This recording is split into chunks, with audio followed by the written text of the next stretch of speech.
नमस्कार, आपण पाहताय न्यूज 18 लोकमत. आपल्या सगळ्यांचं स्वागत. मी मिलिंद भागवत. मी सुवर्णा जोशी. वेगवेगळ्या वृत्तमालिका रोज आम्ही तुमच्यापर्यंत घेऊन येतोय. काही महत्त्वाच्या विषयांवर आपण चर्चा घडवून आणतो आहोत. महाराष्ट्रातल्या प्रत्येक घटकापर्यंत पोहोचण्याचा, त्याचे प्रश्न सरकारपर्यंत पोहोचवण्याचा आपण प्रयत्न करतोय. आणि आजचा दिवस मराठा आरक्षणासंदर्भातला बोलण्याचा. मराठा समाजानं आरक्षणाच्या मागणीवरून आता चांगलीच आक्रमक भूमिका घेतली आहे. आरक्षणाचा प्रश्न अजूनही सुटलेला नाही. पाहुयात मराठा आरक्षणावरची आमची ही खास वृत्तमालिका.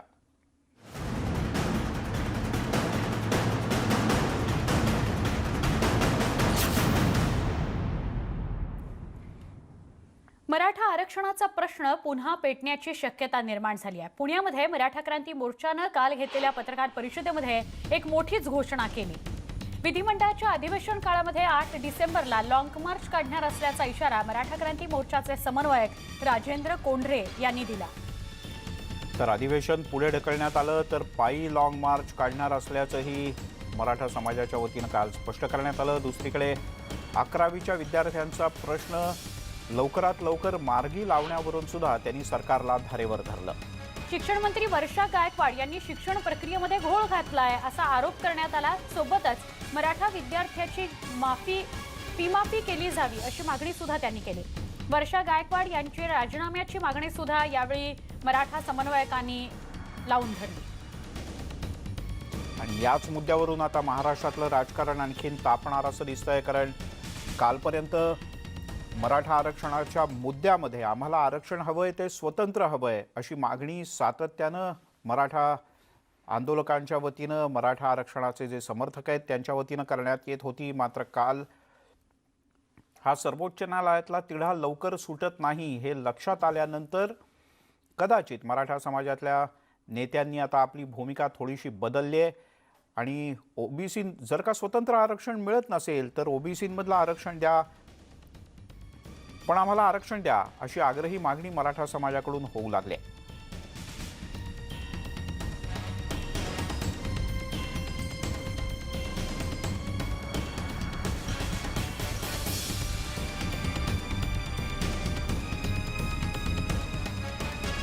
दरम्यान मराठा क्रांती मोर्चाचे समन्वयक राजेंद्र कोंढरे यांनी याविषयी काय प्रतिक्रिया दिल्या त्या बघणार आहोत. विधानसभेचं अधिवेशन मुंबईमध्ये होतंय. ह्या 3 दिवसाच्या अधिवेशनामध्ये राज्याच्या प्रत्येक जिल्ह्यातून विविध सर्व समविचारी मराठा क्रांतीचे सर्व घटक एकत्रितरित्या ह्या प्रश्नांसाठी जे आमचे विद्यार्थी आहेत, युवक आहेत, महिला आहेत, प्रतिनिधी, शिक्षक आणि शेतकरी या सर्व घटकांना बरोबर घेऊन त्या ठिकाणी लॉंग मार्चच्या माध्यमातून विधानसभेवर धडक मारण्याचा प्रयत्न निश्चितपणे करतील. 8 डिसेंबरला करतील. ह्या काळामध्ये 7 ते 9 तारखेला अधिवेशन आहे. MSCBच्या बाबतीमध्ये माननीय मंत्री नितीनजी राऊत यांनी SCBC प्रवर्गातल्या मुलांना आम्ही सामावून घेणार अशा प्रकारची भूमिका आपल्या माध्यमांसमोर केलेली होती. प्रत्यक्षात लिस्ट लावताना उद्याच्या 1 तारखेला आणि 2 तारखेला सर्व अधीक्षक अभियंते MSCBचे जे आहेत या ठिकाणी त्यांना व्हेरिफिकेशनसाठी इतर प्रवर्गातल्या विद्यार्थ्यांना बोलवलेल्या उमेदवारांना, परंतु त्याच्यातनं SCBC प्रवर्गातल्या विद्यार्थ्यांना आणि उमेदवारांना वगळलेलं आहे. 1 तारखेला सगळ्या राज्यामध्ये जेवढी अधीक्षक अभियंता कार्यालय आहेत ह्या अधीक्षक अभियंता कार्यालयासमोर MSCBच्या त्या ठिकाणी निदर्शनं करण्याचा निर्णय घेतलेला आहे. त्यामुळे काही महत्त्वाचे निर्णय कालच्या समन्वय समितीच्या बैठकीत झाले. तसंच काल उदयनराजे भोसले यांनी सुद्धा अतिशय आक्रमक भूमिका घेतली सुवर्ण. आणि त्यांनी असं म्हटलं की आता जर का मागून मिळत नसेल तर आता हिसकावून घेण्याची वेळ आली आहे. खरंय. आणि यावरून आता रण पेटलेला आहे. एका बाजूला ओबीसी समाज, एका बाजूला मराठा समाज, मंत्री सगळे असा वाद लावण्याचा समाजांमध्ये प्रयत्न करतायत असाही एक आरोप होतो आहे. आमचे प्रतिनिधी मुंबईहून सागर कुलकर्णी आपल्या सोबत आहेत. सागर, काय अधिक सांगाल? काय एकंदर वातावरण दिसतं आहे? राजकारण या सगळ्यावरून होताना आपण बघतो आहोत.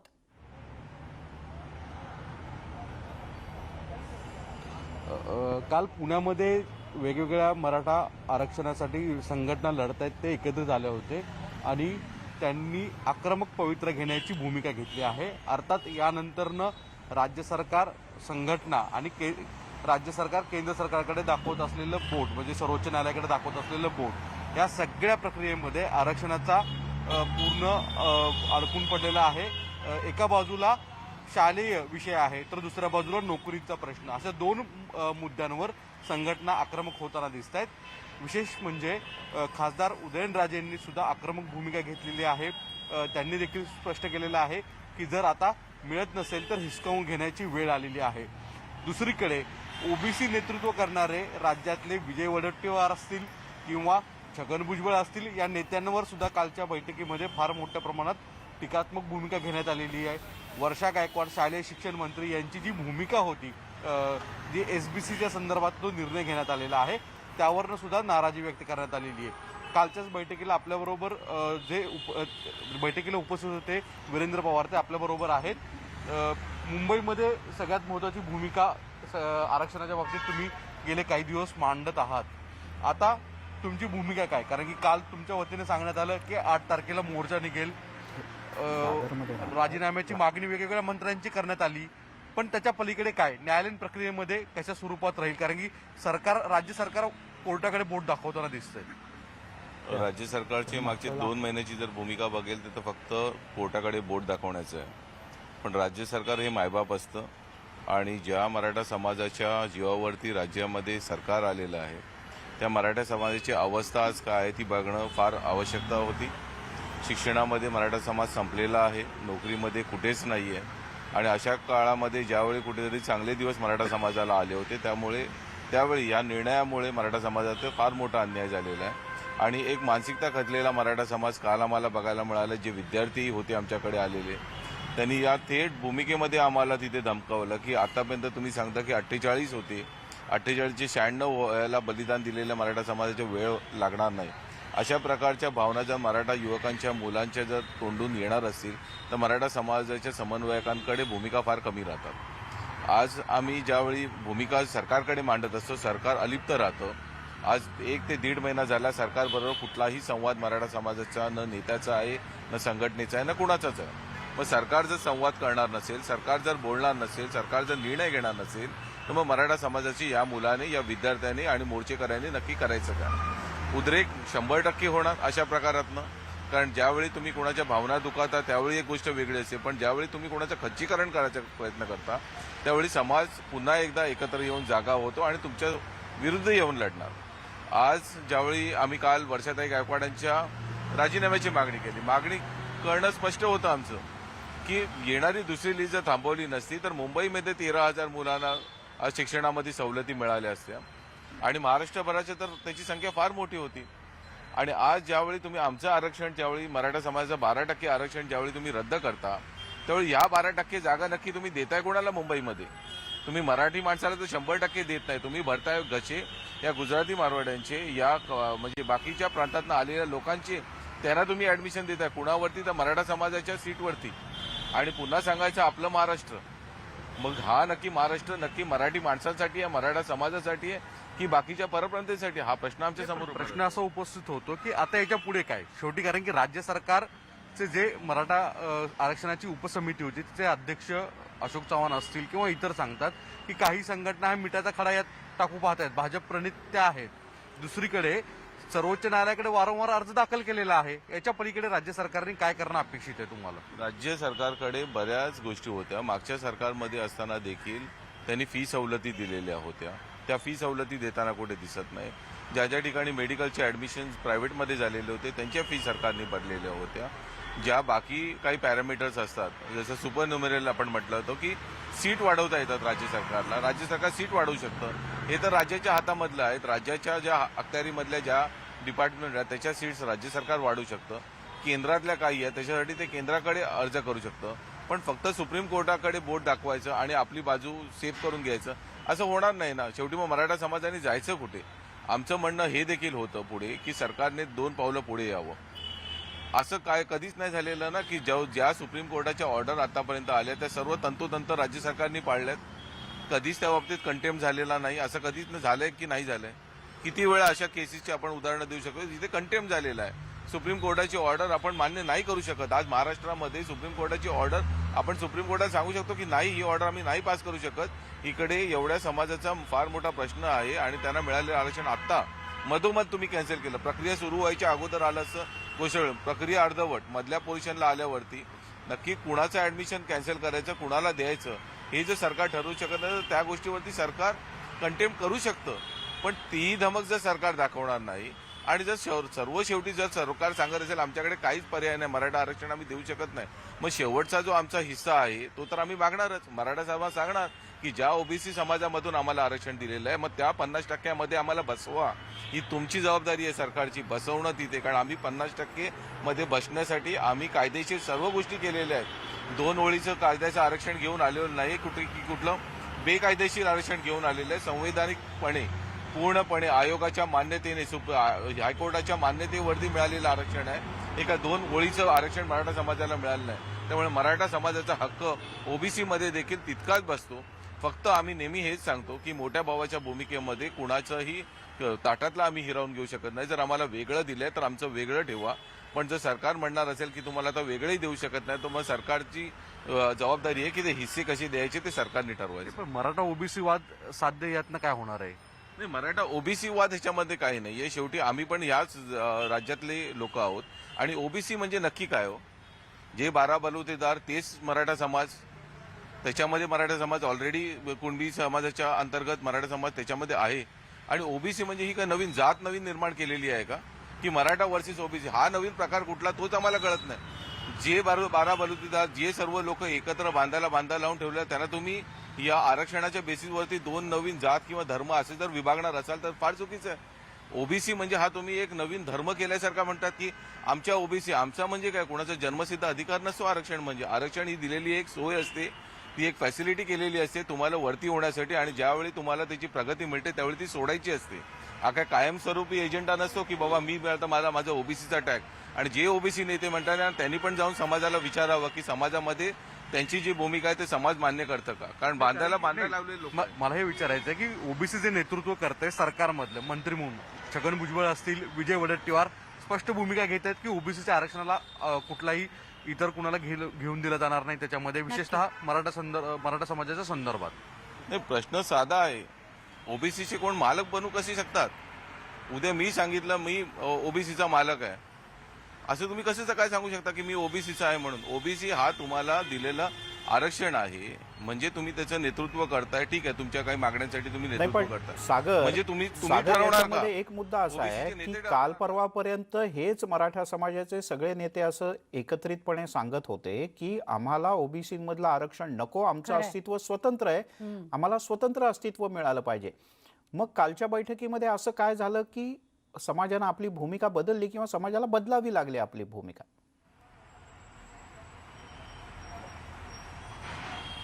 आपण वीरेंद्र पवार स्वतः त्या बैठकीला होते, त्यांनाच या संदर्भात विचारूया की यापूर्वी मराठा संघटना स्पष्ट भूमिका घेत होत्या की ओबीसीचं आरक्षण हे वेगळं असावं, मराठा समाजासाठी वेगळं असावं. तर असं नेमकं काय घडलं कालच्या बैठकीमध्ये की तुम्ही आता ओबीसीच्या आरक्षणामध्ये कोट्यातूनच आरक्षणाचा तुमचा हिस्सा मागताय? नाही, प्रश्न आम्ही त्यांच्या हिस्सेदारीमध्ये नाही आहोत. पहिलं तेच सांगतो की 12% मराठा समाजाचं शैक्षणिक आरक्षण, 13% नोकरीमधलं आरक्षण हे राज्य सरकारने टिकवावं, त्याची फॅसिलिटी मराठा समाजाला द्याव्या. आपलं जर तरच्या गोष्टी होत्या, ह्याच्यामध्ये कुठेही असं नाही ठरलं की त्यांच्यातच द्या आम्हाला.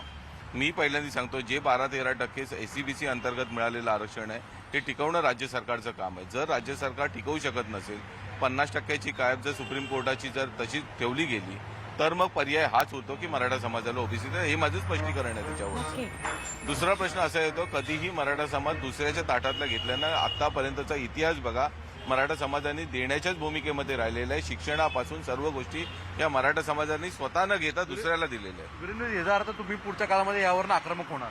आक्रमक ऑलरेडी आहोत आम्ही, आक्रमकतेचा प्रश्न नाहीये, पण आमच्या कुठल्या कृतीतनं दुसऱ्याचं कोणाचं नुकसान होऊ नये ही मराठा समाजाची मोठ्या नक्की. भूमिकेमध्ये आम्ही सदैव राहू. त्याच्या नक्की सागर, आभार, तू संवाद साधलास वीरेंद्र यांच्याशी.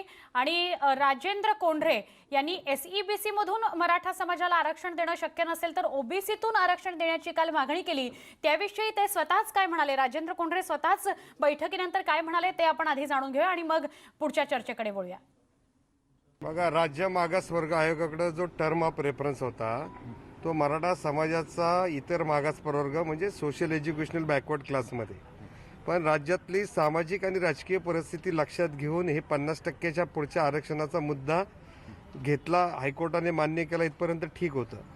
जर सुप्रीम कोर्टामध्ये 26 राज्य आणि 2 केंद्रशासित प्रदेशामध्ये 50% आरक्षणाच्या पुढे जर मर्यादा केली आणि ती जर सुप्रीम कोर्टाने मान्य नाही केली तर मराठा समाजाकडे मागासवर्ग आयोगाची शिफारस असल्यामुळं, विधिमंडळाचा सोशल एज्युकेशनल बॅकवर्डनेसची शिक्कामोर्तब असल्यामुळं आणि हायकोर्टाने शिक्कामोर्तब करत असल्यामुळं मराठा समाजाला अस्तित्वात असलेल्या आरक्षणामध्ये कुठंतरी ॲडजस्ट करणं हे राज्यकर्त्यांचं आणि सर्व पक्षाचं कर्तव्य आहे.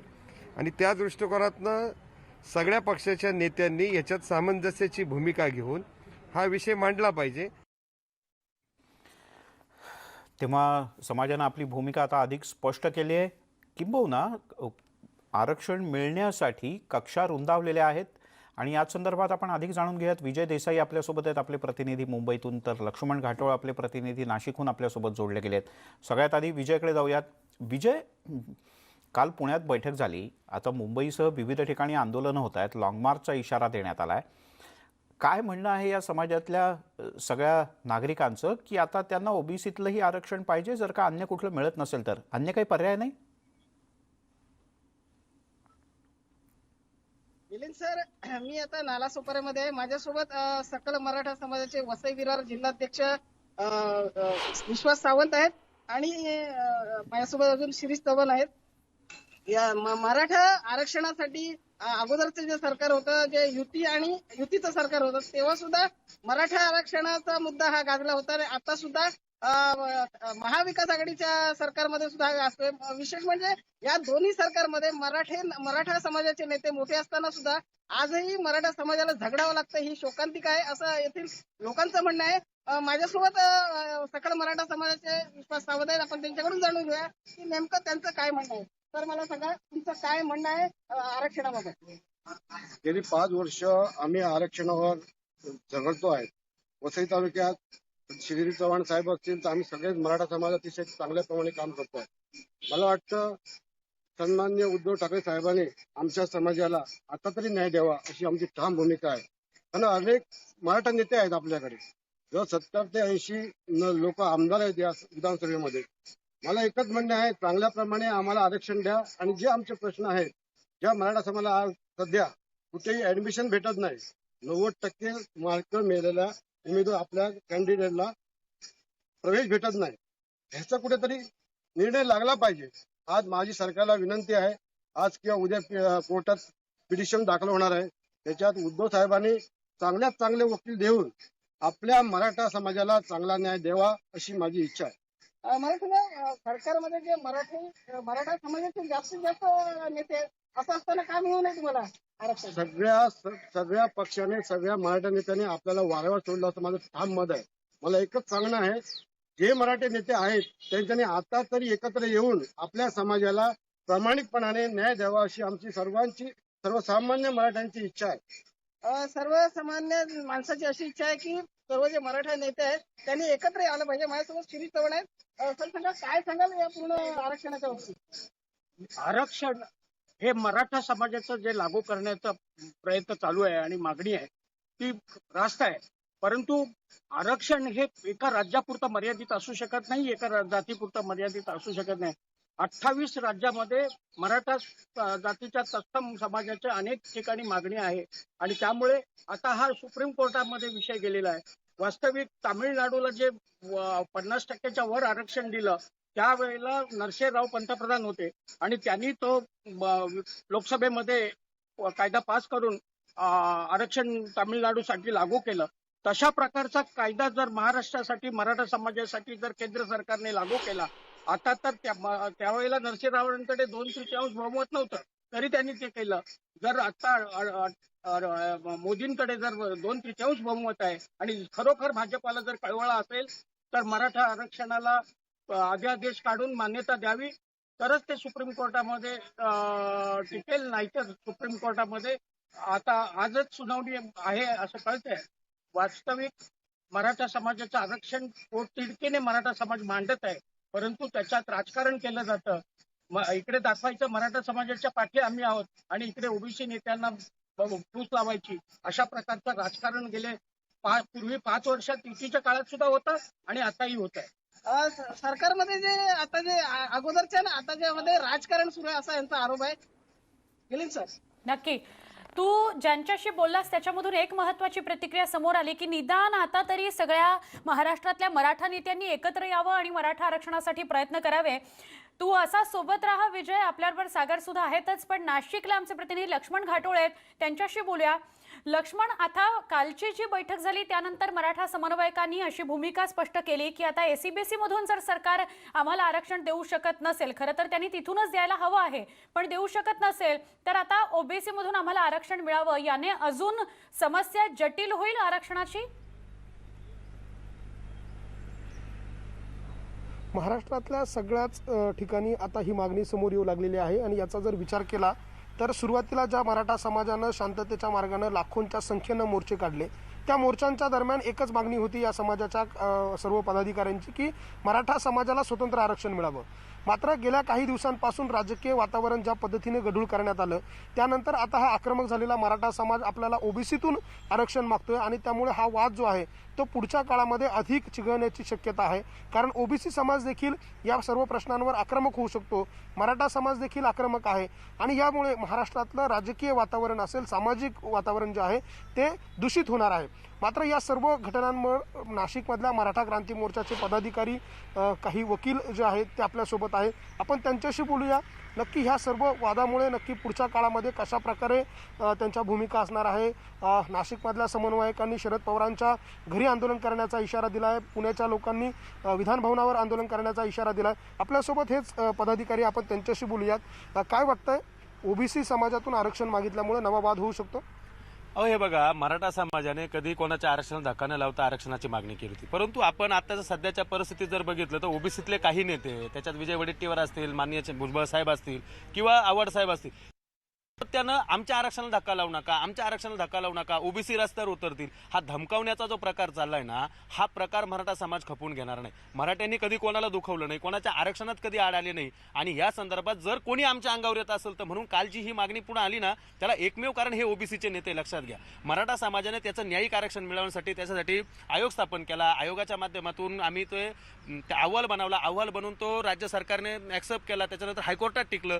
ते सर्वोच्च न्यायालयात कोण गेलं? हेच ओबीसीचे नेते गेले तिथे. यांचेच काही दलाल त्या ठिकाणी जाऊन याचिका दाखल केली, म्हणून मराठा समाजाला आज त्या आरक्षणापासून वंचित राहावं लागतंय. आणि परत एकदा मराठा समाज त्याच्या न्यायिक मागण्यासाठी लढत असताना ओबीसीच्या बैठका घेऊन, ओबीसीच्या कार्यकर्त्यांना फूस लावून ओबीसी समाजात एक असंतोष निर्माण करण्याचं काम हे जे नेते करताय, याच्यामुळं मराठा समाज म्हणतोय आता जर आमचं आरक्षण तिकडचं आम्हाला मिळालं नाही तर मग आम्ही ओबीसीत घेऊ, कारण ओबीसीवर आमचा अधिकार आहे. ओबीसी नेत्यांनी हे समजू नये की ओबीसी त्यांची मक्तेदारी, ओबीसीवर आमचा पण जेवढा त्यांचा आहे तेवढा आमचा पण अधिकार आहे. आपण बघतोय महत्वाचा मुद्दा त्यांनी मांडला, ओबीसीवर त्यांनी त्यांचा हक्क सांगितला, ओबीसी आरक्षणावरती. आपल्यासोबत काही तज्ज्ञ आहेत, वकील आहेत. राजभाऊ, खरं तर आपण ॲडव्होकेट आहात. हा सर्व तिढा जो आहे तो पुढच्या काळामध्ये कशा प्रकारे जटिल होणार आहे? प्रश्न असा आहे की ज्या पद्धतीने राजकीय वातावरण बदलत आहे हे अतिशय चुकीचं आहे. जे मंत्री महोदय घटनेला शपथ घेऊन सांगतात की आम्ही या पुढच्या काळात जात धर्म असा विचार करणार नाही, तर संपूर्ण महाराष्ट्राचं आम्ही हे सांभाळू, परंतु ज्या पद्धतीने ओबीसीचे नेतृत्व करणारे म्हणून मोर्चे रस्त्यावरती येऊन काढतायत आणि मराठा समाजाला ओबीसीमध्ये देऊ नका असे म्हणतायत.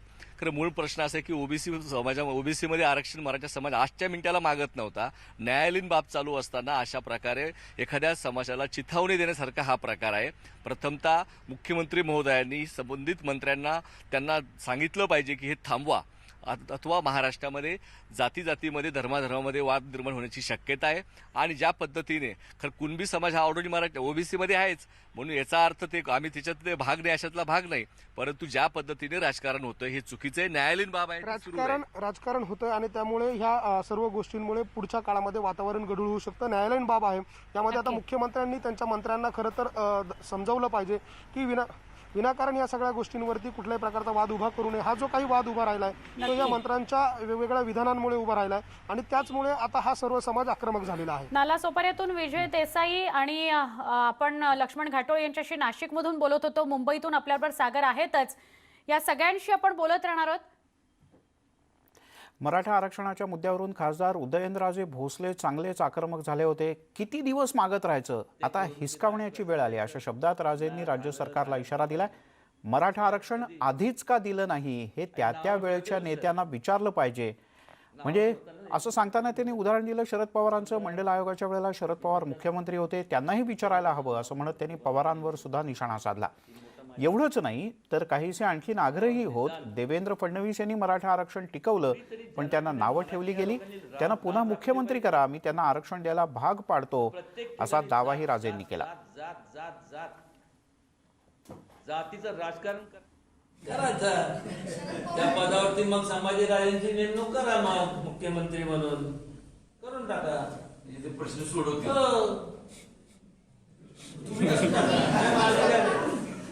माझं मला काही पदावरती काही इंटरेस्ट नाही, ते म्हणतात आहे ना, करा की मग करा.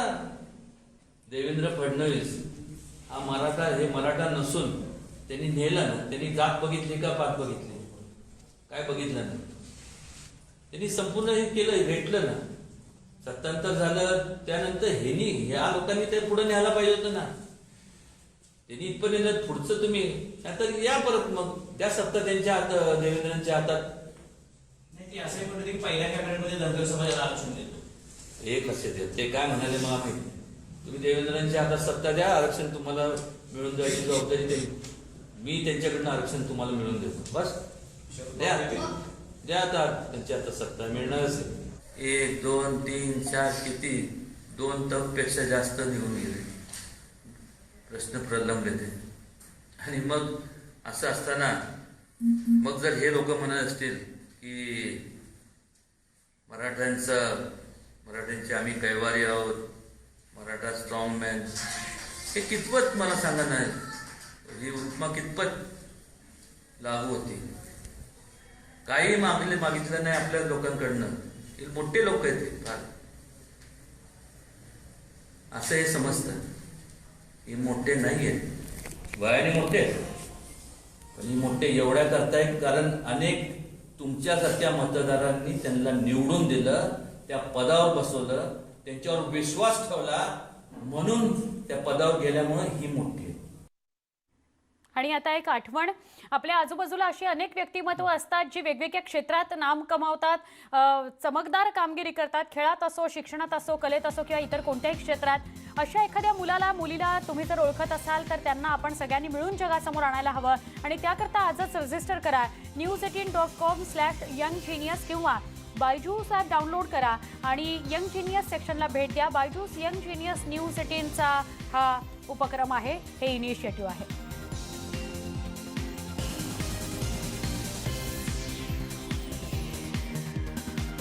त्यासोबत बुलेटिनमध्ये घेऊया एक छोटासा ब्रेक. सर्व प्रकारच्या ताज्या अपडेटसाठी news18lokmat.com या आमच्या वेबसाईटला लॉग ऑन करा.